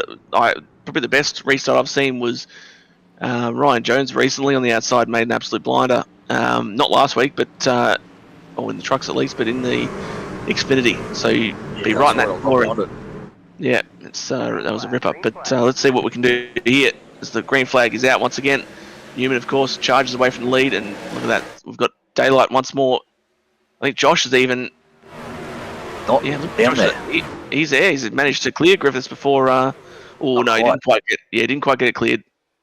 But multiverse here. Griffiths going to try and put the move on Josh down here. We've got 3 wide in the background there. We've got McDonald. He's coming back through the field. He's got Lavelle, I think that is on his outside. Well, not outside, in front of him right now. Lavelle is 105. Oh, is that Kerr right up top? Oh! Yeah. Look at them, they're losing momentum. Just getting tight. Yeah. Oh, that's that damage. Yeah, he's in big trouble. Curtis amongst that. Yep. Dylan's in big trouble there, Dave. He's slow as. So. Yeah, no doubt. That's what's the problem there. Looks like Kerr still has some speed. Riley Curtis, like you said, he's looking racy as well. Yeah, Holdsworth's made a move. He's the mover up in the third now. So Griffiths has just dropped the spot and dropped back to fourth. You still got his teammate Jamie Davis as a rear gunner. As we say that, Kutaldale has a look, and Davis has had an issue. What's happened? Davis is around. He's behind us. That'd be yellow. That'd be yellow. Oh, there it is. Oh, no, you hate that. He's fluffy. He was having a great run. We'll get to see what that was all about. I was just looking in the towing tower just to call that, and he just started dropping like a stone. So I figured something's going on there. I'm going to suspect the same sort of thing out of turn 4. Just gets tight on exit, and we still got that car broken down there. So he's grabbing. Yeah, it's the machine that got in. So 67 on the inside. Yeah. Oh, he's going to come up. He's got to help. The Valve's whether he's come up because he's got loose, or was that takes a bit of flight. Yeah. Takes a bit of flight across there, and he's trying to lock it down here, and unfortunately gets back up and straight to the path for the 73. But I wonder if we can ride on board with Val and just see what actually took place there, and whether he's got the apron or he's just got a little mid corner snap. 6-7 for Lavelle. Oh no, Bradley Cairns says another. What's happened here? Oh. Looked like he got a hit. That surely was contact. So caution's out. Oh no, it wouldn't be, would it?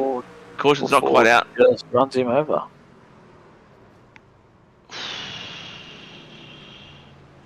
That's a tough one to swallow there, because obviously Bradley being a playoff driver. Yeah, so Lavelle, so he wasn't actually on the apron, he was just running that midline. Just gets a little bit tight on the transition to the flat, and that's typical Charlotte, as Brad Newman would find out from Matt Danson. That is about the scene of the crime, isn't it? Ours was corner exit. In the corner, Bradley came down from Narnia, turned straight across my nose. Oh, jeez. I was minding my own business, and Bradley said, "No, that bottom lane, that's mine, thank you." And I said, "Not today." You were already in the wardrobe, mate. He couldn't join you. No, that's exactly right. Oh, gee whiz! And so now that truck that got cans. That was that the 444? Did we say? I think that was. Cans. Yeah, I think it was James Kite Clink. Yeah. So whether or not just got caught out. Cans checking up there, and that's real unfortunate for your playoff driver, Bradley Cans, who. Let me just see the playoff picture. Just bring it up real quickly on my screen. Well, he was 4 points behind. He went 4 points. So he was on the bubble. He was right on the bubble. He was the first one, so he was only 4 points behind Micklemore and was having a decent run, sort of in that top 10 range, I believe. But that'll push him back a little bit. Fortunately for him, there's been a little bit of carnage to push, Yeah, throughout. Yep. Yeah, so he's sort of not sitting too badly, and he didn't get. I don't think he got a heap of damage from that. So if he can, hopefully, get whatever he had fixed, he should be able to pick off a couple and be on the fringe of the top 10. Major, of course, one of our playoff drivers. He's just outside the top 10 in P13. He's recovered nicely and just avoided some of that carnage. Lights are out of the pace car, Dave. We're about to get a restart. Brad Newman, of course, has gotten his spot back in the first position once more. Now, we've got a new challenger in the P3 position. Jason Holdsworth. Can he, turn the tables a little bit on what we've seen, the trends so far? What on earth has gone back there? Looks like a truck. Yeah, that looked a bit wild, but it will be interesting because he was. I was in the team chat, the debrief from Richmond from Tuesday night, and Jason said Josh has got to get a bit more aggressive in his game, and that's how you have to do it. So see if Jason can live by the word he speaks, I suppose, and see if he can up the ante here and do anything with Brad. And Kude back there in P5 as well. He's looking good. He's so and even Riley. This is great for their playoff championship. So let's see Griffiths. He's going to move him right up there after this race if he can hold on to it. Let's hope those boys can hold on and have a clean finish here. Don't count Zach Kerr as well. 6 to go, and we have green flags out. And Holdsworth has got a much better restart than we've seen from a lot of the challengers in that P3 spot. Zach Kerr is my smoky here, just because he knows what to do here. And look at him, he's already P5. He's got the fresher tyres. Don't forget. Will they be enough? Holdsworth has a nice run off turn 2. He's looking to the outside. Zach. Yes, definitely, 100%. Look at the run. Yeah, he's got, look at that. He's got great speed through there, and it'll only get better after the bit of temperature gets in those tyres. Holdsworth couldn't do anything on the outside of Newman through 3 and 4. He's going to be ducking and diving. Goes to the top. He wants the top there. Yep. Newman's making that bottom work on these initial like sort of cooler tyres. Like you said, Dave, the what Kerr really wants, and I don't know how much he's still feeling the effects of that damage from earlier, but he really needs this to stay green so he can just pick him off, because it's only going to get better. Look at that, 2 in one corner he's going to get. 3 to go. 3 laps to go. Now let's see what he can do through 1 and 2 here. Visually, look at that gap Brad out. Yeah, Brad just checked out on those other boys, and it didn't seem like Zach really made too many inroads. Only a couple of hundredths through that that 1 and 2. Last lap pass here, if anything, and you got Riley Curtis on new tyres there, right behind his 2, so he might even slip himself up into 3rd here. He's got 2 laps to work with it here. Yeah, and Zach did not gain anything through 3 and 4 at all. Don't forget as well, if Zach can get there, let's not forget that he where he got his wheel damage from a battle with Brad. So if he can get there, it will be all to play for. But I don't think he's going to get there. He actually lost time through 1 and 2. It's I don't think. It's an odd one, eh? He just made a little bit of time there, I think. Yeah, he definitely did. He's gotten a 10 through that corner. Is he going to be able to have a charge down the back straight here? Zach here in the 12 was battling a bit of wheel damage earlier on, making a bit of a charge here late. But at the moment, Brad's doing what he has to do. Riley Curtis in the background, Eddie Barber as well. Those guys are still side by side. That's harming Riley at the moment. But right now, it's Brad Newman through 3. Oh, Eddie Barber's right on the backside of the 31 as Brad Newman exits out of turn 4. He's had a few challenges tonight, but he's going to hold on to the win and takes the Charlotte Speedway race here tonight, as Zach Kerr gives him a little love nudge for the earlier contact, as those guys were one of those Zach was one of the challengers, and unfortunately ended up in the fence there at one point. He also had the 3-1-1 there at some point as well. He had a few of them, and they all could not get the job done, and Brad hangs on. Got a bit of Morse code right at the end. Yeah, the chat is going bananas, I no doubt. Yeah, the chat is kicking off for a bit of love there, but the boys will be out there. They'll be loving it. Riley was just curtailed a little bit by the gaggle, almost of his own teammates. That's right. Yeah, it was the battle between the 8 and the 31 that sort of just stalled out everyone behind almost there for a bit. Fortunately, and then Andy Barber was the most aggressive, and looks like he almost got to the 31's bumper there at some point on the exit, but. Yeah, and he was flying. It looked like he did grab some tyres there late, and he was absolutely flying at the end, charged up. A few of the names that we'd sort of kept an eye on early, we saw on that last restart, Kude was right up there. He still had a solid result, P7. He'll be happy with that, I would think. But certainly a few what could have been through the field, you would have to say. And if we didn't get maybe one or two of those cautions towards the end, you'd have to think that, because Kerr was coming at that at the finish there. It's just there was that like one or a lap and a half that I don't know if he just didn't quite hook up the right lane, or was just still getting enough. Yeah, if you overdrive it here, you sort of tend to lose speed. Just scrub that right front, But interesting one at the end there. Unfortunately, it sort of didn't come to a crescendo. But as we said, Brad did hold on. If you want to run through the results, we'll get stuck in here. So Brad Newman with the first place and punches his ticket through to the final four. So he's an easy street now. Zach Kerr, P2, had a nice recovery after that wheel damage. Holdsworth, P3, will sort of be lamenting that a little bit, you would think. We'll obviously get to speak to him in just a moment. Mickelmore, P4.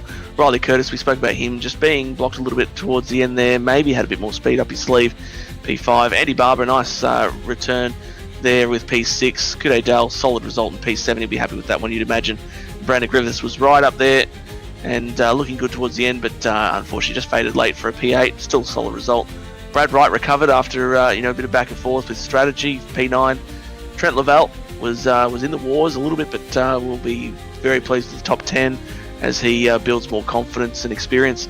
Dylan McDonald recovered for 11th after his damage. Aaron Major as well, one of our playoff drivers, P12.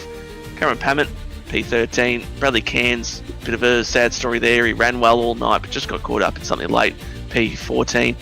And James Kai Klink in 15th, with Marty Mitchell P16, and Dave O rounding out the lead lap drivers, and obviously carrying a lot of damage from him. He was well off the pace. Then we see now obviously everyone who's a lap down or experienced some level of drama. So Brian Blondell in 18th, Ryan Barber 19th, Aaron Dorman back in P20, number of laps down. He spent most of the night just sort of trying to recover that. Fluffy Grocott 21st, Jamie Davis, sad story there, P22. David Lawler in 23rd with Carl 24th. Obviously had to finish up early with some pain and physical issues. 25th for Nigel and 26th for Calvin. Jared Gilbert in 27th and Joshua King in 28th, with Matt Patton and Tom Pritchard making up the field. Dave, it was a action-packed evening. Some great racing up front. We had six trucks under a blanket for large portions of that. Constant side-by-side battles for the lead. Let's bring in our third place finisher first of all, Jason Holdsworth. I mentioned that he might be lamenting the one that got away a little bit there somewhat, but I've got Jason with me now. Jason, P3, you look to have solid speed throughout the night. Tell us about the final restart first of all, and just I guess how you feel like that went for you. Struggling all night. It was a little bit colder than I thought it would be. So it's too tight at the start. Then I adjusted. It was too loose. And then I think I was okay on that last one. I probably nailed the adjustment. But because I got trapped, I had the wave around for that caution after I pitted. I was behind the 8 ball, essentially. Yep. Trying to get to the front. So, look, I'm happy with third. Obviously, no one's really happy with third, but I'll take it.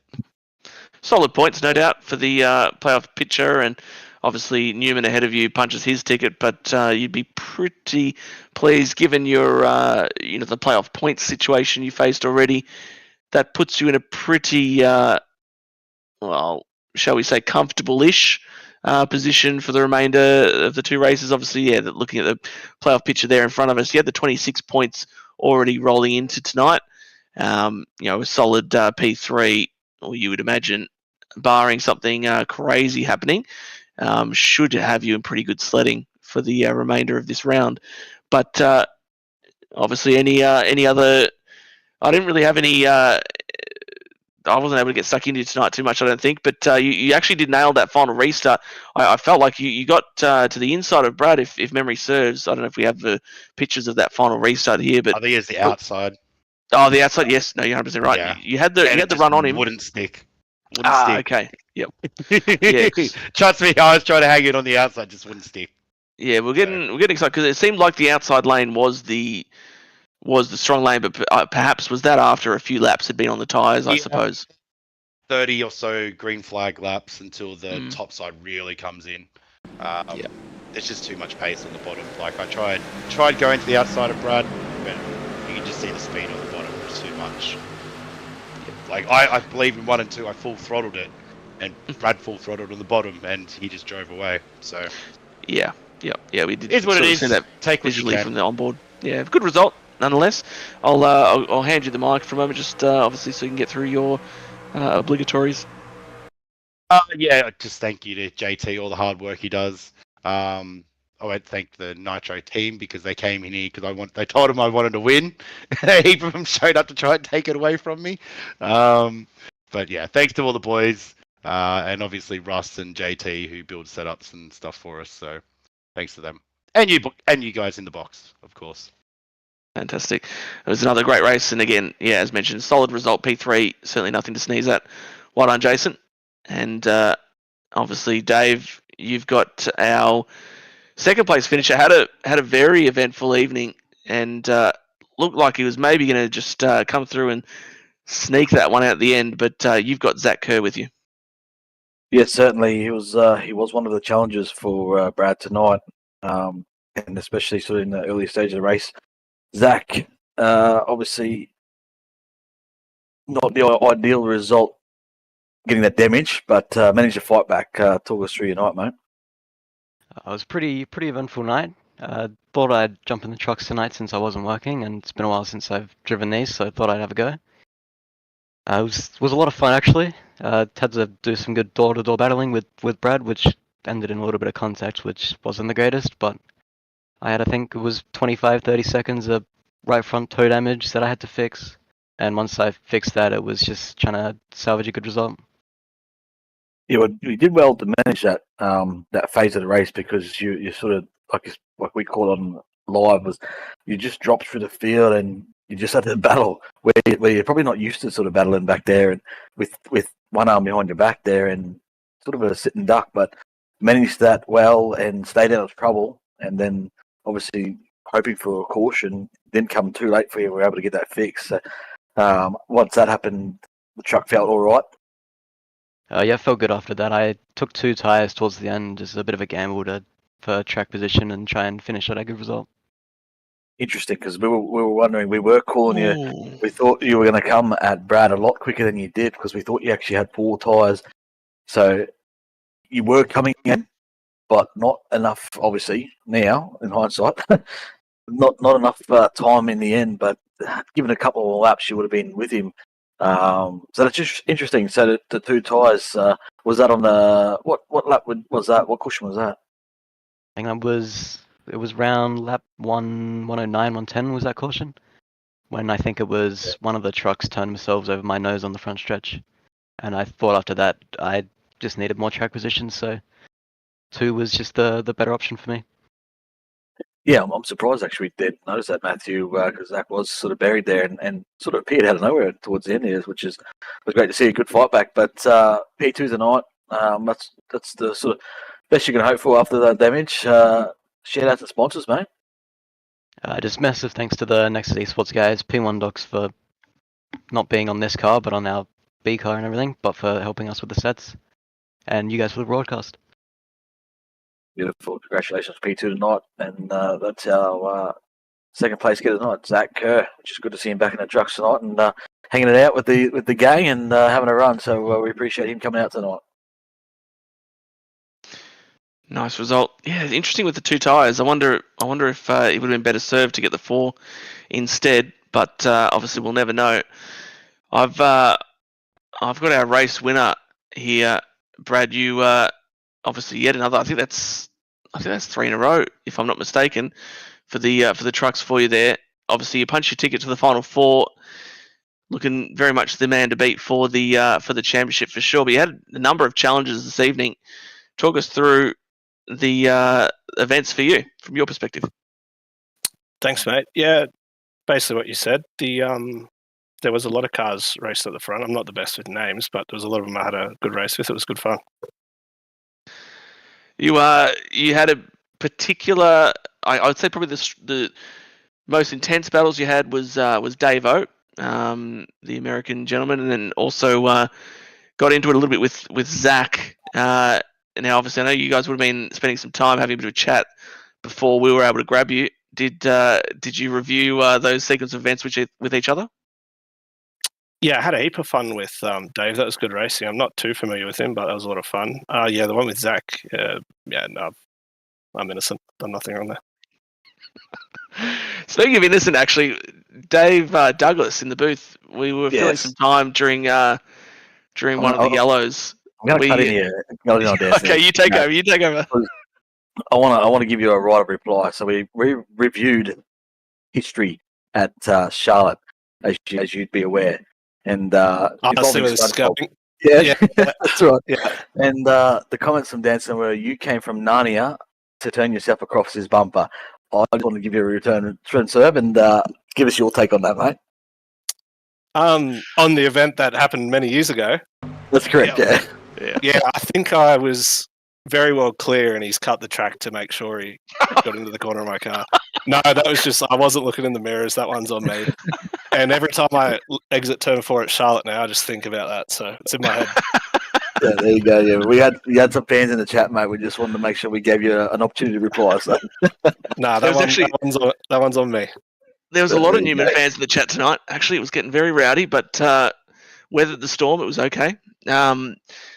Bradley, obviously you've got a number of people to thank for this evening. I'll pass it to you. Yep, just you guys as always for putting the event on, and the guys at Lobs Esports. Thank you very much. Thank you, Brad. He's a man of many words.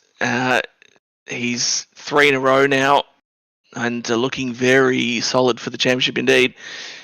Dave, that was a great race. It's and I think we've been blessed with quite a few really good races. Obviously, we started out the season.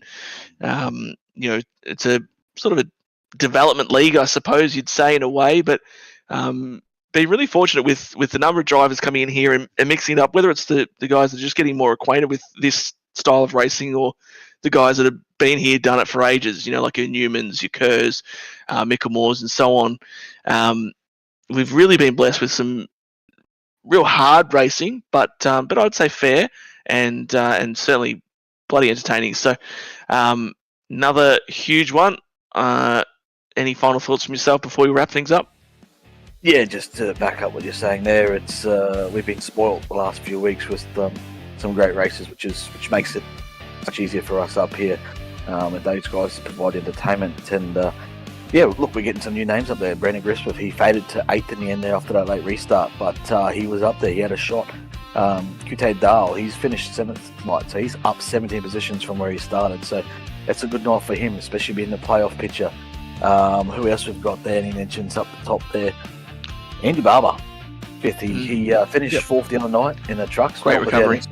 But it's good to see him finish off a race tonight. So there are a few guys down further sort of licking their wounds and could be looking Trent for Lavelle. a stronger. Trent Lavelle will be happy with P10, I would think. Yeah, like he's obviously on the improve each week. Brad Wright, like we said, he sort of bounced back as well. So yeah, you're 100% right. A lot of really cool stories of drivers that are finding their feet, and it helps when you're racing against these other guys that have been there, done that so many times. Even Dave O and Dylan McDonald, the American contingent, who obviously have lived and breathed this style of racing for their whole life. It's certainly it's a good environment for these guys who are building to be amongst, and we're seeing the fruits of that in the hard, close racing that we've witnessed the last few weeks, and it's only going to get better. But Dave, once again, fantastic call from yourself. It's been an absolute pleasure. Thank you to Dean in the truck for managing everything behind the scenes. We saw a brief graphic earlier of the schedule. Next time out we go to Nashville, another big open speedway. We'll surely get some brilliant racing there once again. Sure, Newman won't be letting off the gas at all. He'll be trying to clean out as many wins as he can through this playoff period. But after Nashville, we make our way to Michigan, and then the final at Iowa, which will be a ding-dong, no doubt about it. We'll have our updated points next time out. You'll see them with how the playoff picture has changed and moulded itself. But one thing is for sure is Brad Newman is through to the Final Four, and he will be a difficult man to beat. Of course, you'll see it all here at the same time, same channel, in a week's time. Thank you once again for spending your night with us, and have a good one. Take care.